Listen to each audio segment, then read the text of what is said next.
It has started on the front line. Our forces are breaking through. Artillery is tearing up the ground beneath them. Drones are throwing the Russians into a fiery cauldron. The Zaporizhzhia direction is groaning. Nothing like this has happened before. The occupiers have been stunned by Ukraine's new development. It pits Putin's soldiers against each other. All of this in our episode Hell Point. An invisible strike and a swift disappearance. This is the Cedar in the hands of the Ukrainian armed forces, a French artillery system that has already become a legend on the front line. High precision, mobility, and power. All of this turns it into a real nightmare for the Russian invaders. What is the strength of this machine and how does it change the course of battle? We'll tell you about it in just a moment. These self-propelled artillery units are among the best in the world. Maneuverable, automated, rapid firing, and accurate. A major advantage is the wheel chassis because, well, thanks to this, it is very maneuverable. Then there's the high rate of fire, the ability to use navigation equipment, which in turn allows you to reduce the time needed to take up a firing position to just a few minutes. We're talking about the French Cedar self-propelled howitzers, which have become an integral part of the Ukrainian armed forces since 2022. And Ukrainian soldiers rate its effectiveness extremely highly. The firing range allows us to strike enemy artillery at any distance from the front line, wherever it may be positioned. If we're talking specifically about self-propelled howitzers, this is the best we've been given. And now there will be several times more of them. France has promised to deliver to Ukraine all Cedar self-propelled howitzers that will be produced in 2025. And that's about twice as many as have been delivered throughout the entire full-scale war. After all, France plans to produce 12 systems per month, which means that over the course of a year, 144 self-propelled howitzers will be made, and all of them will go to Ukraine. It's worth remembering that France was the first to provide us with wheeled tanks, the AMX, that France has always advocated for global support for Ukraine, and while other countries were still hesitating, we were already receiving French weapons, French ammunition, and French equipment for conducting combat operations. So this is quite a logical step, a completely understandable step, unexpectedly pleasant, but overall not very surprising. But such a number of Cedars also means a huge sum for them. One French self-propelled artillery unit costs about 5 million euros. 144 will cost 720 million euros. I don't even want to count that in hryvnias. So who will pay for it? Various sources of funding are now being used to pay for these self-propelled artillery units, including partially from frozen or seized Russian assets and partially from other NATO countries. This has been mentioned in particular by the German Minister of Defense on multiple occasions. And the presidential advisor, former Minister Alexander Kamyshin, has also said that we will attract funds from foreign investors specifically to pay for weapons that will be produced both for Ukraine and within Ukraine itself, because we clearly do not have enough of our own resources. We've sorted out the money issue. It's just the right time to talk about something positive. Besides the obvious advantage of the self-propelled artillery systems themselves, this transfer could also mean that Europe has started to take the Russian threat seriously, realizing that if Ukraine does not hold out, the EU will be Putin's next target. Self-propelled artillery systems from 2025 and even possibly 2026 will be transferred to the armed forces of Ukraine. This clearly indicates that it will also move all the other contracts forward, and first and foremost, the needs of the Ukrainian armed forces are being met. Once again, this shows just how seriously both France and Europe as a whole are taking this. So far, there is no information about any lawsuits or claims regarding shortfalls that are unrelated to the Russian threat. In other words, the European Union is slowly waking up and maybe even not worrying too much. And this is extremely important news. It would have been better if it happened earlier, not in the fourth year of the full-scale war. But better late than never. The only question now is when the new Caesars will arrive. Will they be delivered monthly or all at once in a single batch at the end of 25 or the beginning of 26? There is still no answer to this question. But is it even necessary? It's better to keep such information secret so that the occupiers can fully experience the whole range of emotions. So to speak, from Paris with love. Or simply see Caesar and die. For even more high-profile events from the life of Ukraine and the world, follow the Times of Ukraine Telegram channel. Only the latest news and verified information. See the link in the description below the video. This drone is now lighting up the front line. Its element is night hunting. Out of the darkness emerges the Avenger, sneaking up unnoticed and operating quietly. It is the talisman of our army. One sortie and there's the jackpot. It blew up the ammunition depot of Putin's mercenaries. Real hell broke loose. What is this deadly little plane that wipes out everything in its path, and what else can it do? Let's understand the plot. This is the work of the Avenger drone crew. Here, if we set up, there's a chance that... Yeah, the landmarks here are good. Yeah. And it all starts long before the flight itself. A lot of targets? Not many, but... They're pretty big. So it could be vehicles, it could be, say, cannons, warehouses. Because you don't need to control the drone. All the targets are programmed into the computer in advance. With this little plane, the hardest part is throwing it correctly, I think. Because you launch it by hand. If you launch it properly and it takes off right, that's it. The rest is automatic from start to finish. So, we're getting ready. Did it actually click for you? Yeah, really, did it? And we're heading to the positions. In the EW vehicle, the window is slightly open so we can hear enemy FPV drones. Brothers, fellow Ukrainians, we are united by our shared destiny.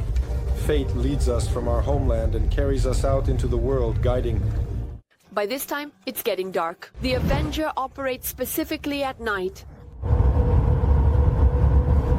Next, you'll see everything in black and red colors because red lights are less visible to the enemy at a distance, since their light doesn't travel as far as regular white light.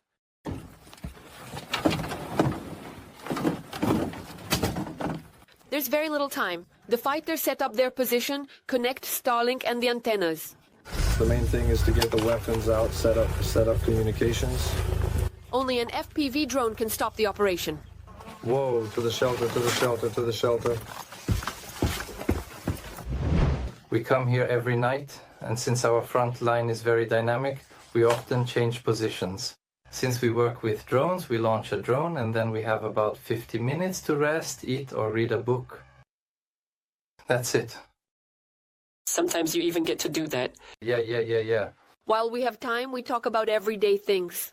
I ask why Kata chose that call sign. Kata is a part of karate when you fight an opponent, and the main goal is to practice all the movements, meaning the technique in karate practice. But the conversations don't last long. Work comes up. So that the kansa is in touch. So that to make the required number of cuts, we need to go prepare the vehicle. That's how it is, because in summer our time is limited, since we can only work during the dark hours. So now we get dressed like this and climb up 30 steps. Noise is preparing the parachute for the plane. The vehicle is returning. He just opens the parachute at this point right into the intake. And this vehicle will remain undamaged. In fact, it landed without a parachute before and was intact. Previously, Noise was a ceramicist. He learned to fly in the army, piloted both FPV and vampires. Now he works with the Avenger. Before this, well, I had never flown at all. I thought my gamer skills, playing on the computer or joystick, I thought that would help me. The Avenger drone can both conduct reconnaissance and attack, and it does so without human involvement. The UAV moves freely across the battlefield and avoids obstacles thanks to its artificial intelligence system. The kitty has arrived. Hello? Next, the Avenger gets its wings and tail attached. It undergoes pre-flight preparation. All right, the checklist is ready. Now I'll upload the mission. And the most important part, the launch. Well, you could say the hardest part is behind you. You've launched it. Now they are putting the dust to rest. The hardest part is behind us. So now we just wait for the plane to return, and most importantly, for some awesome results. Spoiler, trust me, they're coming. For now we wait. Meanwhile, I'm getting to know the soldiers. Oleksiy spent 1.5 years in the infantry, then went through training and retrained, and now he makes life easier for the infantry.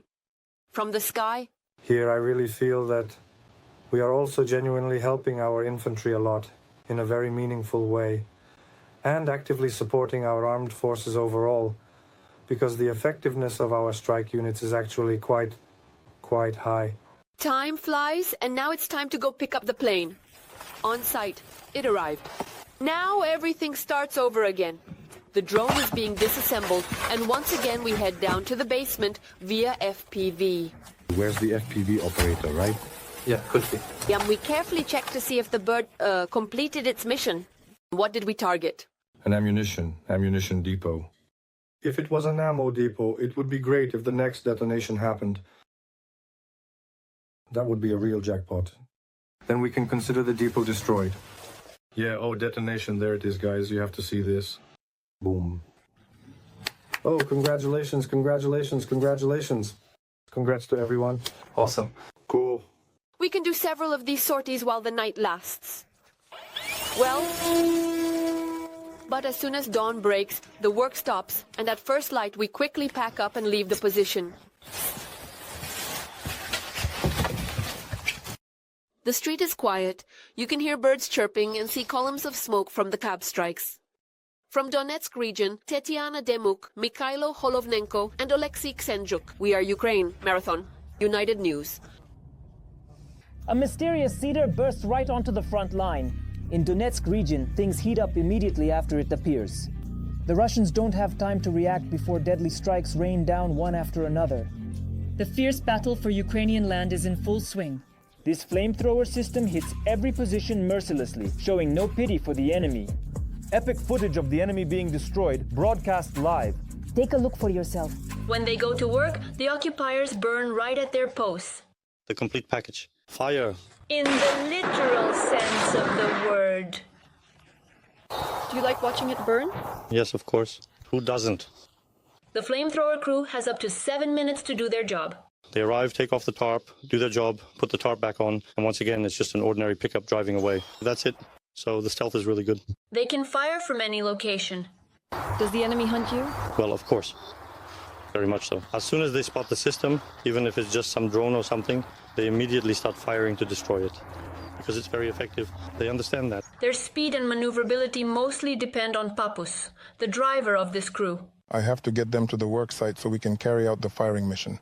The brand new pickup is fully armored. It's also equipped with electronic warfare against drones, which has saved lives more than once. There was a time when they started shooting at us, and then a mortar began targeting us. But by then we had already launched all our rockets. I told the crew, get in the vehicle, everyone pile in. We quickly got out of there, and that was it. And they strike the enemy with Ukrainian-made weapons. The VM-8 Cedar. Its appearance on the battlefield is a guarantee of a powerful and devastating blow to the occupiers. This Cedar delivers fire damage to the enemy with special thermobaric shells, which are extremely effective and leave the enemy with no chance of survival. With shrapnel or high explosive shells, you might still end up wounded. But with this one, no chance. It's either you get killed instantly or you don't get hit at all, that's it. Before the appearance of the Cedar, the German would go to the position together with the assault troops. Basically, it's the same as being an assault trooper, only you're also carrying tubes with you. Now, however, their crew, the commander, the gunner, and the driver approach just as close to the enemy, but with a powerful system. There were times when we were less than 2 kilometers from the star. And our commander gives proper targeting. The gunner aims, and the commander provides accurate coordinates, so we hit the target where we need to help the guys who are going in for the assault. There were times when we went out twice in one day to the same position. But the targets were different. Their work doesn't depend on the weather or the time of day. They are needed at the front at any time. We load them up. Now we'll go send them off and pass along our regards. We can get a call at any second. Just, guys, that's it. We already got in the car and left. Every voice matters. Join our community, support independent journalism, and help us bring you the truth from Ukraine. Become a member of Ukraine today. Join us now. The Zaporizhia direction is on fire. Russian mercenaries are attacking there wave after wave. Arrogant generals are driving people straight into the line of fire, trying to break through our defenses. The Ukrainian armed forces are holding strong. Near Orkiv, there are artillery duels. The front hasn't seen anything like this in a long time. How did our troops manage to repel yet another enemy attack? Watch the report right now. They fly into Orkiv or can even fly further. Well, mostly they fly over Orkiv, looking for equipment, and even if they can't find any equipment, then they just start hitting random targets. Civilians, soldiers, it doesn't matter. For the enemy, they're all targets. The overwhelming presence of drones in the Orkiv direction is changing the course of the war. There are definitely a lot more drones now. Plus attack drones have appeared, very common ones like the Molnia, and even more advanced than the Molnia. They've started to be used widely. Yeah, as for the infantry, basically their infantry is quite well trained. They know how to operate under drone drops, under FPV conditions. In general, they're well prepared. So basically the enemy is evolving and learning from their experiences. Previously, the life of the infantry depended on artillery. Now it depends on drone pilots. Our task is to make sure the enemy doesn't reach our infantry, to prevent their advance. These two guys work as a team. They monitor the sky and the ground, search for the enemy, and destroy them with drone drops. They like to come in on ATVs, on motorcycles, in small groups, so they can be maneuverable. But, well, it doesn't work out for them as planned because of all sorts of calculations. FPV drones and Mavics detected them even as they were approaching, and they were destroyed before they could reach our positions. Before the Easter truce, pilots from the artillery repelled a powerful assault by an entire enemy battalion. All their equipment was destroyed, but the enemy still tries to push forward, taking advantage of each new lull. And there were shellings, so no one really observed any kind of strong truce. They would come out of the tree lines, try to bring up ammunition, try to bring supplies closer to our positions. We would spot them and just scare them off so they wouldn't approach our positions. Maxim's partner is old enough to be his father, and he learns all the war secrets from the younger pilots. The age difference disappears. My children are the same age as these guys. So I don't feel like everything is fine. I mean, I feel like I'm just like them when I'm with them. The hardest thing is working in the fog. In the mist, you can't see anything and there are no landmarks.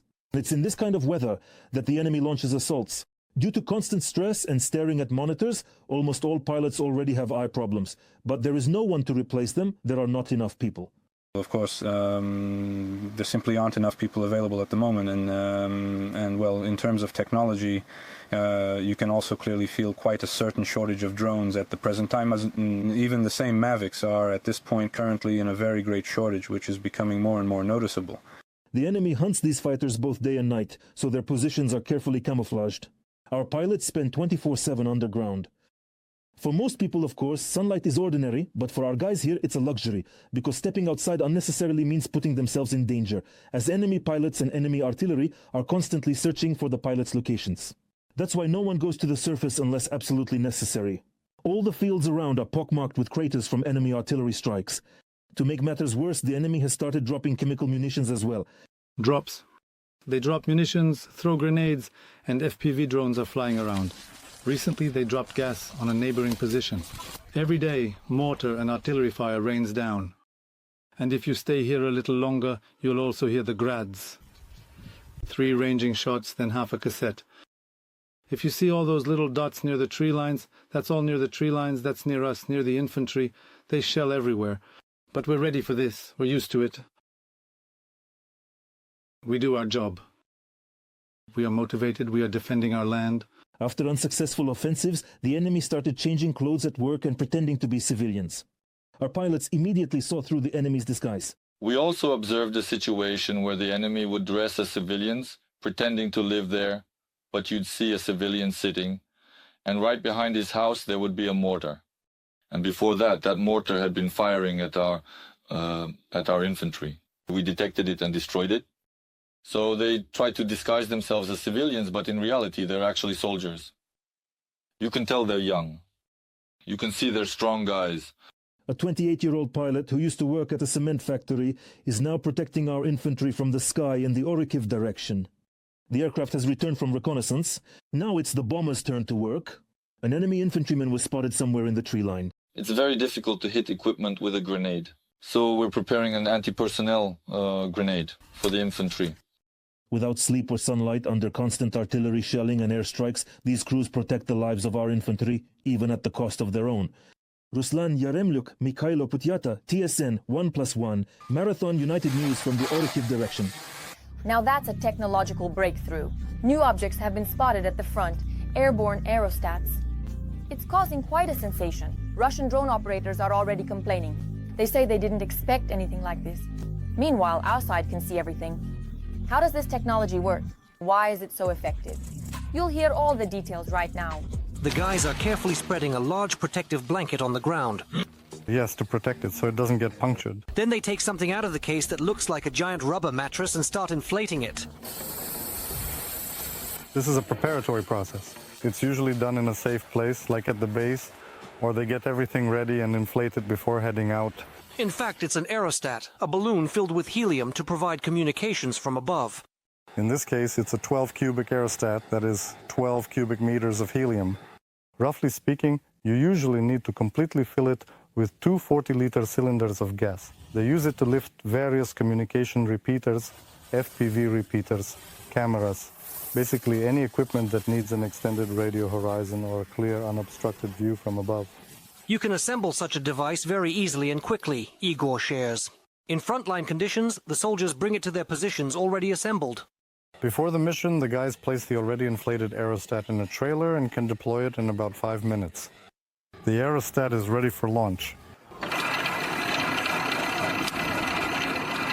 Narrator, communication is extremely important for our defenders in the combat zone.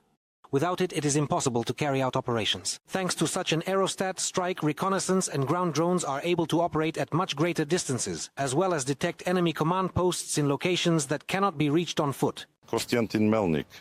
This reduces their problems with establishing communication. That is, it also increases the communication range itself. And FPV communication as well. Additional equipment is needed there, but it also works much better. Mikhailo Manelyuk, a balloon like this is capable of lifting up to 6 kilograms of payload to a height of half a kilometer. As a result, the Aerostat provides communication for the military at distances of up to 100 kilometers. Narrator. Moreover, the device can stay in the air for several days. Konstantin Melnik. The Aerostat can hover in the air for 3 days without needing to be refilled. After 3 days, it needs to be brought down, and the gas that has escaped through the envelope needs to be replenished. That's about 1 to 2% depending on the weather. We top it up and launch it back into the sky, and it keeps working. Ihor Pikulia, the only thing that limits us is the battery installed on the equipment. If the battery lasts, say, 12 hours, it will stay aloft for 12 hours. After that, it needs to be brought down to replace the battery. Mikhailo Manelyuk. If someone thinks that such a bullet is easy to shoot down from a conventional small arms weapon, then this is not true at all. Even if the Aerostat does get punctured, the payload will most likely survive. Ihor Pikulia. The advantage is that it doesn't fall like a stone. Mikhailo Manelyuk. The developers say that in strong winds, it's better to bring the Aerostat down to the ground so it doesn't suddenly get carried off somewhere into a neighboring country. However, even here, everything has been thought through down to the smallest detail. Ihor Pikulia. There is an emergency landing system here in case it breaks free. It either activates automatically or can be triggered by pressing a special button. There are restrictions regarding weather conditions. Usually, all global manufacturers specify 15 meters per second. That's the operational wind speed. 30 is already the limit for detachment, but the guys used it both at 20 and at 22 when they needed to complete a task. Mikhailo Manelyuk, helium-filled aerial systems have become an important element on the front lines, especially given the widespread use of drones.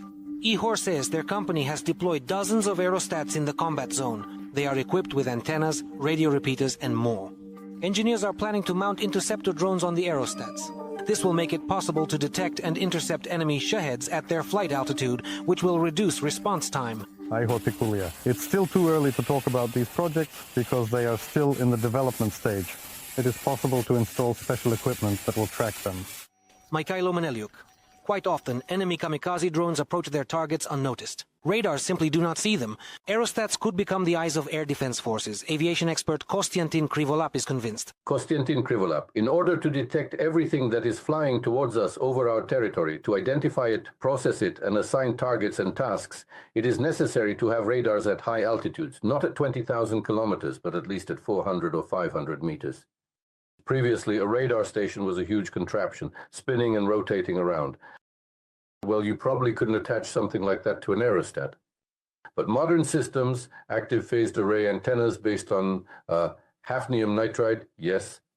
Mikhailo Manelyuk, the Pentagon has been using balloons in military operations for a long time. In the early 2000s, the U.S. Department of Defense launched and deployed Aerostats over Iraq and Afghanistan, equipped with payloads for reconnaissance. And last year, Poland signed a contract to purchase 4 American Barbara reconnaissance Aerostats to monitor its borders with Russia and Belarus. The Ministry of Defense of the Republic claims that such devices are capable of detecting missiles, aircraft, drones, and watercraft within a radius of over 300 kilometers. Kostiantin Krivolap. This includes full equipment, complete maintenance, service, software, workstations, and so on. Thanks to this system, they have complete control over the airspace and can then transmit all this information to the same Patriot complexes and other systems. Mikhailo Maneliuk, the Poles paid nearly $1 billion for 4 American Aerostats. Ukraine could also deploy such devices along the border or on the outskirts of cities, which would detect enemy targets from 100 kilometers away. Moreover, they are domestically produced and several times cheaper. Mikhailo Maneliuk, Vitaly Kovalenko, Podrobici, Inter TV Channel, United News Marathon. Darina Hutskalo, that's all from me for now. I was with you, Darina Gutskalo. Even more scorching news from the front in our next broadcast. And in the meantime, don't forget to subscribe and hit the like button. See you soon.